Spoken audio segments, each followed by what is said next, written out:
Welcome to Mum's Get Fit Retreat, how to get your body back and feel sexy again after kids. This is the free online event specifically for the busy mum who wants to lose weight, tone up, and feel confident in herself and her body by eating better, working out, and working on her mindset.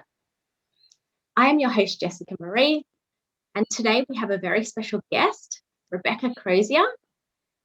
Bec is a devoted wife and mother to her two beautiful girls.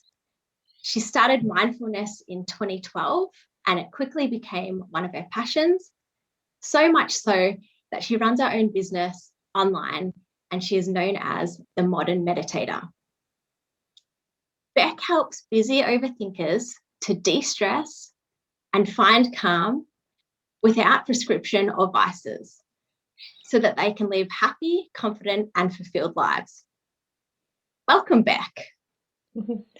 Thank you for having me, Jess. You're so welcome. So excited that you're here. And me too. Me too. So, Bec, tell me a bit about your journey, where you started and why you do what you do. Yeah, sure. So I think you just mentioned I started mindfulness meditation in 2012, and I often say that's when I took my first mindful breath. So coming up to 9 years ago now, and I was going through a little bit of a rough patch in my life, as so many of us do at various stages of our lives. And I happened to spot a book that a friend had on her kitchen bench that she had bought for her husband. And it was called Buddhism for Busy People. And I was like, what's this doing here? It seemed a bit odd. And the subtitle to that book was Finding Happiness in an Uncertain World. And so that was the thing that kind of like, I'm really kind of drawn to this book. What is it all about? And so I bought myself a copy. David Mickey is the author, and I don't know, I think I read it 3 times within the space of 3 weeks or something. And from that moment, I just knew there was something really special about how the author was describing his experience of meditation, what it had given him, and how it had helped him so much in his life to find kind of that real happiness despite whatever was going on at the time. And I think that's so relevant now given what the whole world is going through. So that's how I kind of got started, and it was honestly like instant relief the first time that I sat down and tried to meditate just from the instructions in the book. And yeah, I kind of became obsessed. Yeah, I can absolutely relate. It's an amazing practice, isn't it? Mm. Yeah, I love it. I love it, and I just want everybody to know. I mean, it's completely free. It's completely accessible to every single person on the planet. So I'm really just wanting to share my experience with others so that they too can receive its gifts. Yeah, absolutely. So, if you're trying to explain to somebody perhaps who doesn't meditate, what would be the difference between mindfulness and meditation? Yeah, so there's a couple of different perspectives on this. Mindfulness in itself is simply being aware of what's happening kind of in the moment. And usually that's through our sensory experience. So aware of what we're seeing, aware of what we're hearing, taste, touch, that kind, and even awareness of what we're thinking and feeling as an emotional thing. So it's really that conscious awareness. And the meditation is kind of like a broad umbrella term for lots of different practices. Mindfulness is a practice that, or a quality that you can train within meditation. So you can use meditation to train that quality of being more present and mindful and more aware.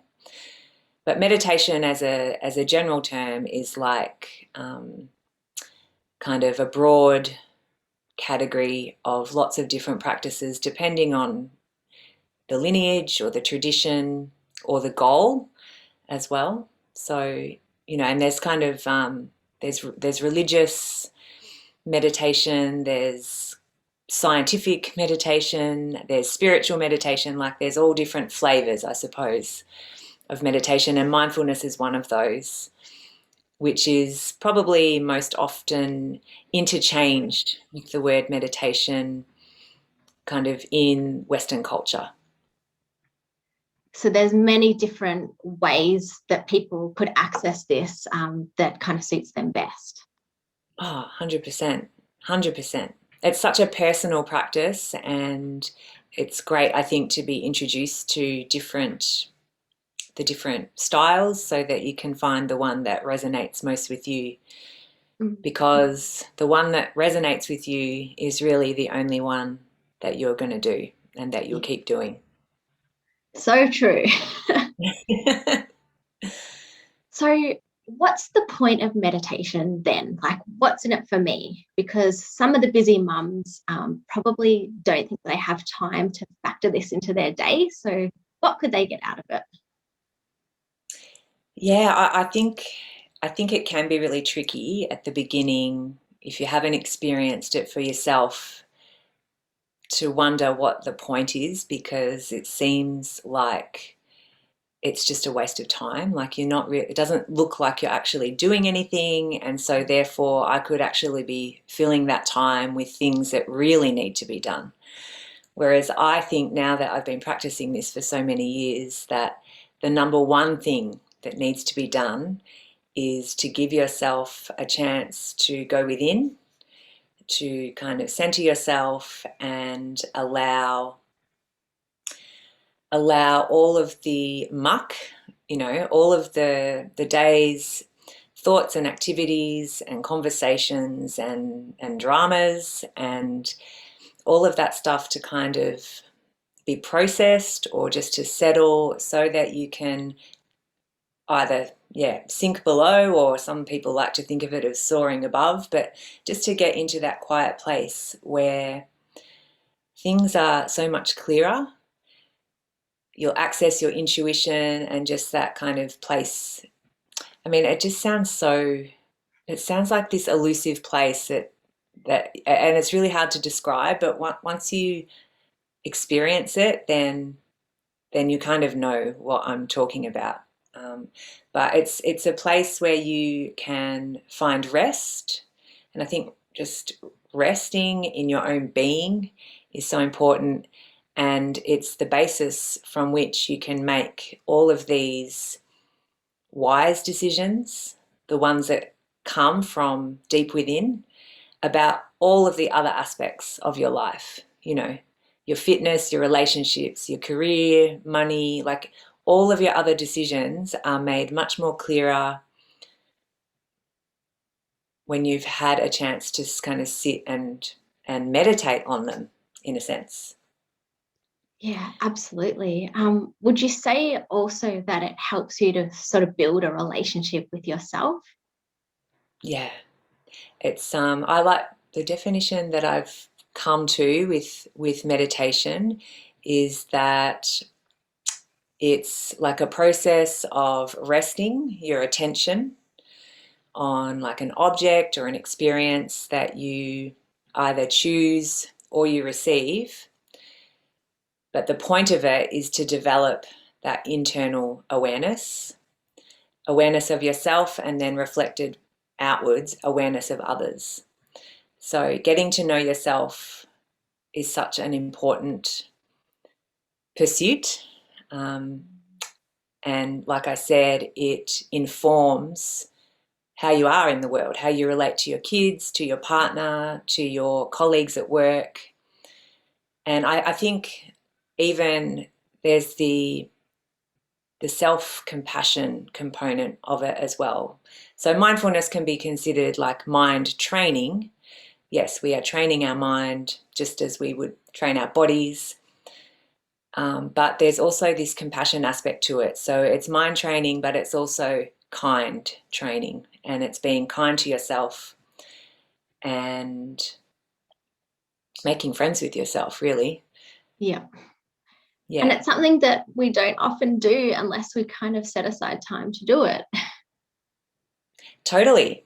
And we don't, because I think we're so busy meeting everybody else's needs that we just leave it until later, leave it until later. But if we can meet our own needs first, then we'll be able to show up for the important people in our life and the important things in our life that much better as well. So there is a kind of permission component to establishing a meditation or mindfulness practice, and it is giving yourself that permission to take some dedicated time. And I think that's where habit formation is so great. And you probably know this, train this yourself with what you're offering as far as physical and body training, giving yourself that permission as well to Bit of set self-care. aside some time to work on yourself. Yeah, 100%. So it's just so important, and I couldn't agree more with you on all of this. So meditation is hard. Is there an easier way?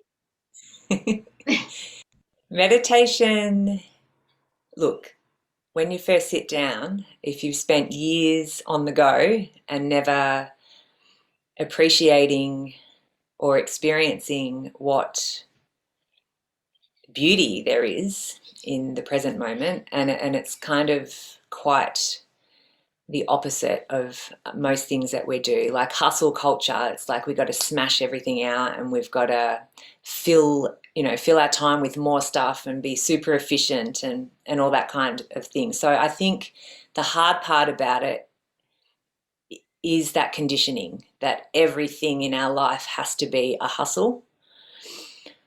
And conversely, other ways that we blow off steam or relax typically are more to do with entertainment, I suppose, or like, binging on the latest series on Netflix or getting some retail therapy. Like, it's still stuff that's outside of ourselves. So it's that conditioning, I think, that's the hard bit when you start. That's like, oh, I'm sitting here and I'm actually doing nothing. So I don't feel like this is going anywhere. The practice itself is super simple. Like there are all different techniques. Some of the common ones are allowing your attention to find your breath and your breathing, and just staying with it as it flows in and out of the body. That's probably one of the most popular, most favorite meditation techniques out there. There's the body scan, where you just kind of systematically let your attention rest on different parts of the body.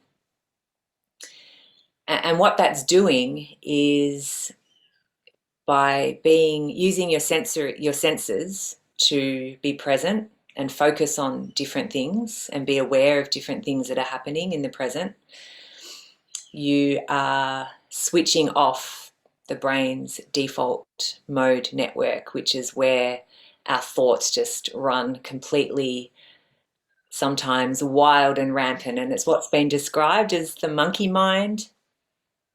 And so whilst the point in meditation isn't to stop our thoughts, what we can do is intermittently train in engaging our senses to be in the present moment, to reset the nervous system.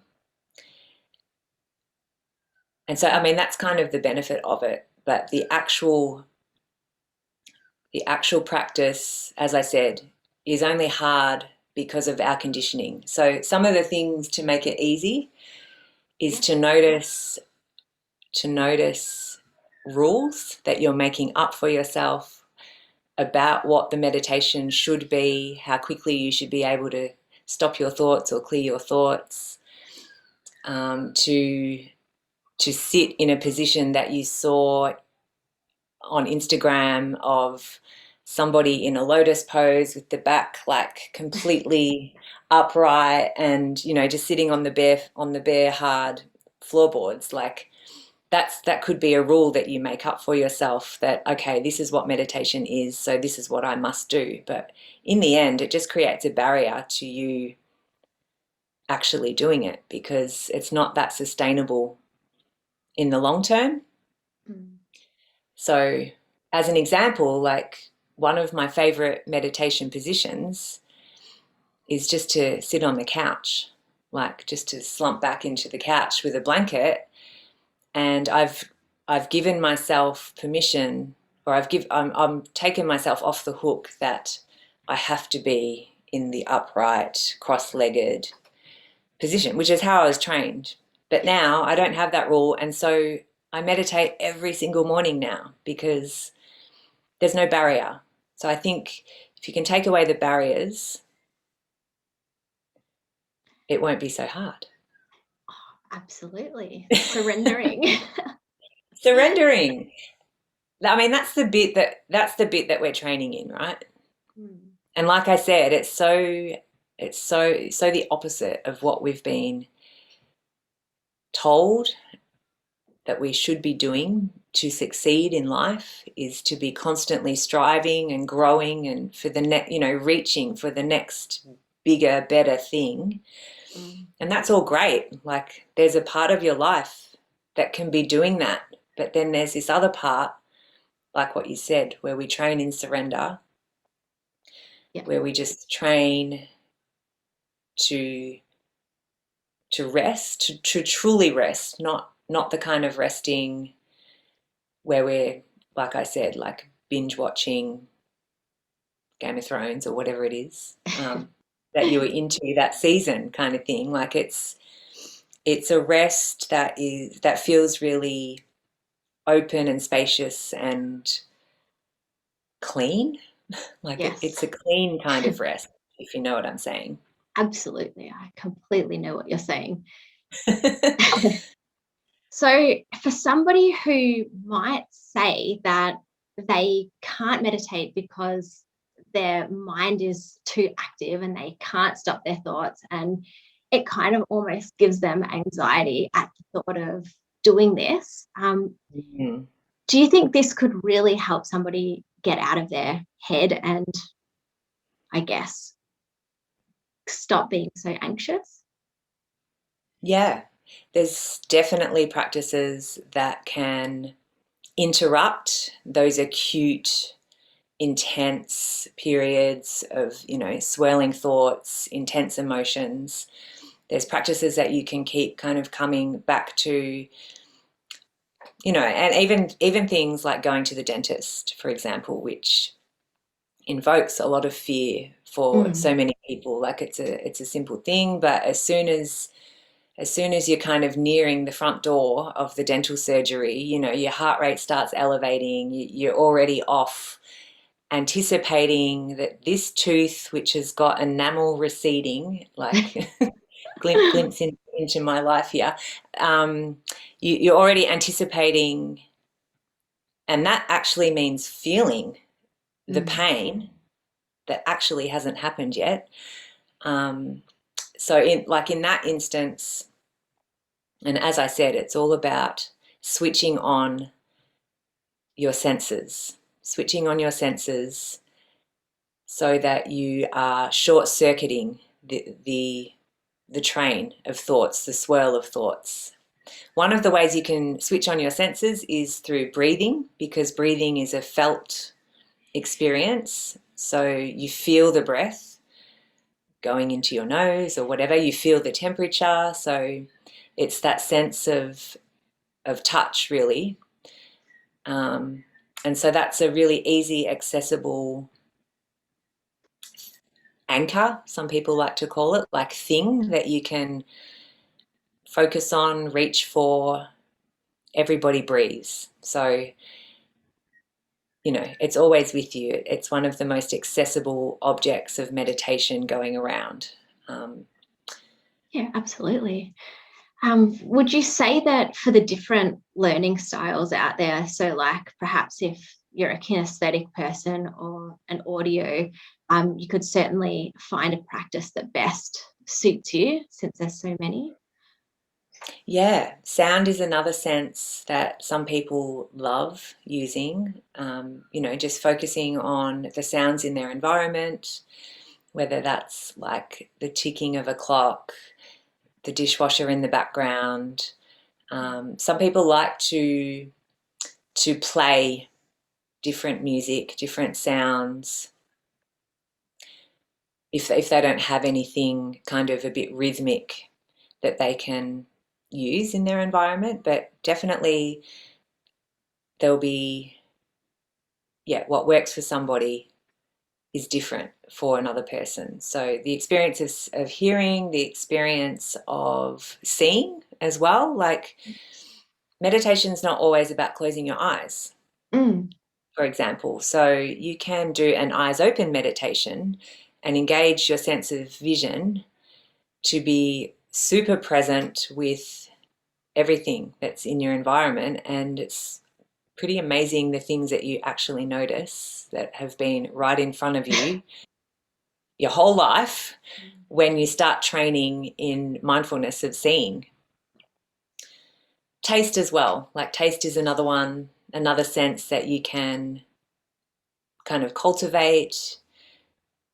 Dark chocolate's a good one Yeah, for if you're wanting to do like a great one. mindfulness of eating practice. You can do meditation on the move, mindfulness on the move. So walking meditation's one of the kind of long time traditions, say, out of Buddhism. So if you go on a retreat, there'll always be walking meditations to break up the long periods of sitting meditation. And again, it's amazing what you discover when you actually pay attention to the bottom of your feet and notice all the sensations. It's just a completely, I mean, it just sounds completely boring, but No, it it's doesn't. a completely new experience, and it's available to you all the time. Yeah, oh, absolutely. So true. So, what is a quick meditation that you could perhaps do on the go, if you wanted to relieve some stress and anxiety? Yeah. So there's one that I call Sigh for Relief, and it's using like the body's reaction to the sigh. So we all sigh. We sigh however many times a day. Like it's like there's a sigh, and Yeah. that process brings your nervous system back down into balance. And so it doesn't have to be a natural sigh that happens. You can actually deliberately sigh, and it will produce the same effects in the body. And so once the body's relaxed, then immediately it has an impact on the mind, and the mind can start to calm down too. And it's literally, if you do it 3 times, Yep. it's really effective in just cutting through those high anxiety moments. Say you're about to introduce a summit, or if you're, I don't know, you've got an important meeting, or something's happened to your child, and you're trying to, regain some composure. Do you want to practice this one? It literally goes for about 20 seconds. So, Yeah, that sounds good. I'll be the guinea pig. okay, you be the guinea pig. So you can do this one eyes open or eyes closed. And obviously, if you're out and about, you probably won't do it with your eyes closed. So that's fine. It's just about taking a moment, and when you're doing like the function of the sigh is that it's a deep in breath, a longer out breath that you kind of let go. Like it's not a forced out breath, it's one that just kind of tumbles out like an ocean, like a tide just Yeah. coming in. And at the bottom of that out breath, you just hold for a moment or two, until it's like, okay, my brain's telling me I better breathe again. So, and you just do that 3 times. So, Okay, so I'll give it a shall go we now. begin? Yeah, Yeah. we'll give it a go. It's like in breath, longer out breath, hold, in breath, longer out breath, hold, in breath, out breath,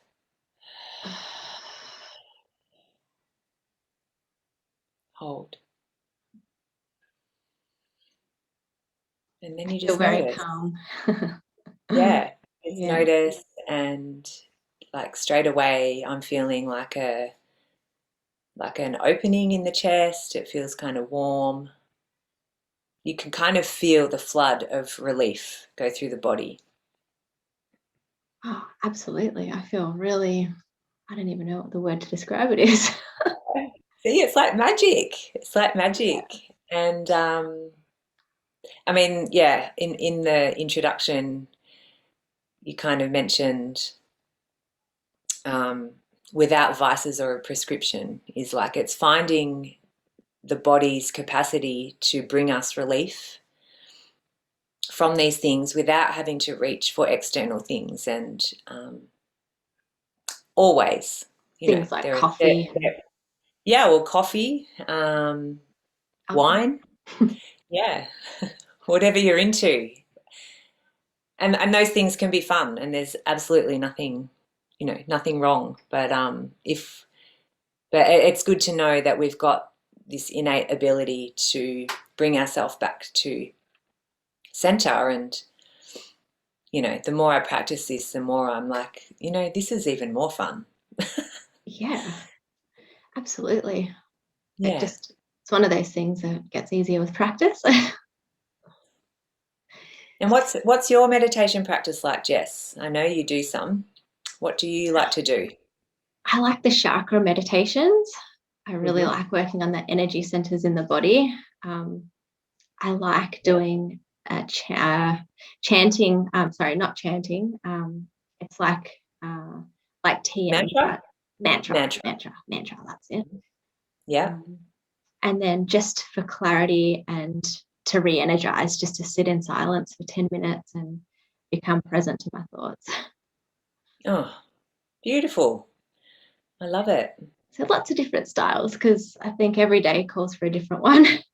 Yeah, I different, agree. yeah, different states of 100%. mind. You might not feel like doing um, sitting by yourself when you're in high anxiety mode, but you might be happy to do a guided one then or something like that. So Yeah, I agree with that too. There are so many, yeah, the whole meditation community, there are so many guided meditations available. Um, it's very generous in that respect. So yeah, I like that about what you're saying in times of high anxiety. Getting some help, even if it's just somebody else's voice, a reassuring voice, to be like it's going to be okay. We can get through this. yeah, just to give that bit of space for just some more clarity. And it's sort of when you go into it, you can kind of release it. That's what I love the most, I Mm, think. yeah. Would you mind just sharing a little bit about a special gift that you have to um, give at the end of this to the mums who may be watching? Yeah, so I've put together a bit of a guide, um, which I've called 10 ways that you can fit meditation and mindfulness into your busy life, and it includes, a stack of different ideas for mostly meditations on the go, because I think starting out with a dedicated hour-long practice or something is quite challenging for a lot of people, but there are definitely ways you can incorporate some of what I've been talking about and getting a glimpse of that.